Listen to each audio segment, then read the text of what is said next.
Hi friends, welcome to my channel Sairam competitive exams. ఇంకా channel ఎవరైనా subscribe చేసుకోతే subscribe చేసుకోండి, like చేయండి, షేర్ చేయండి. 10 రోజుల్లో గ్రూప్ 1 ఫలితాలు. రాష్ట్రంలో 563 గ్రూప్ 1 పోస్టుల భర్తీకి నిర్వహించిన ప్రధాన పరీక్షల జవాబు పత్రాల మూల్యాంకనం ముగిసింది. అభ్యర్థులు సాధించిన మార్కుల ఆధారంగా 1:2 నిష్పత్తిలో మెరిట్ జాబితా వెల్లడికి టీజీపీఎస్సీ తుది పరిశీలన కొనసాగుతుంది. వారం 10 రోజుల్లో ఫలితాలు వెల్లడించే అవకాశాలు ఉన్నాయి. అనంతరం ఆయా అభ్యర్థుల ధృవీకరణ పత్రాల పరిశీలన ఉంటుంది.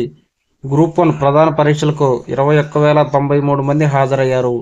దీని ప్రకారం ఒక్కో పోస్టుకు దాదాపు 38 మంది పోటీ పడుతున్నారు.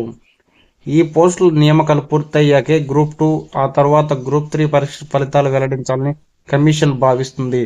తద్వారా ఆయా పోస్టులు బ్యాక్లాగ్ లేకుండా అర్హులైన వారికి ఉద్యోగ అవకాశాలు కల్పించేలా చర్యలు తీసుకుంటుంది. గ్రూప్ 1 ప్రధాన పరీక్షల అభ్యర్థులు సాధించిన మార్కుల వివరాలను టీజీపీఎస్సీ వెబ్సైట్లో పొందుపరిచినట్టు ఉద్యోగ ప్రకటనలోనే కమిషన్ పేర్కొంది.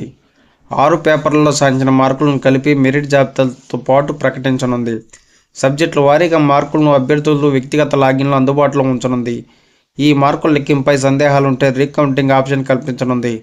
1:2 నిష్పత్తిలో మెరిట్ జాబితాలు వెల్లడించిన 15 రోజుల్లోగా అభ్యర్థులు ఒక్కో పేపర్కు ₹1000 చెల్లించి రీకౌంటింగ్కు ఆన్లైన్లో దరఖాస్తులు చేసుకోవాల్సి ఉంటుంది.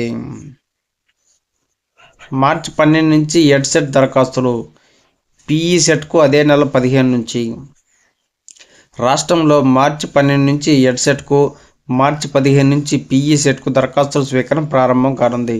గురువారం రాష్ట్ర ఉన్నత విద్యామండలి కార్యాలయంలో నిర్వహించిన 2 ప్రవేశ పరీక్షల కమిటీల సమావేశాల్లో ఈ నిర్ణయం తీసుకున్నారు.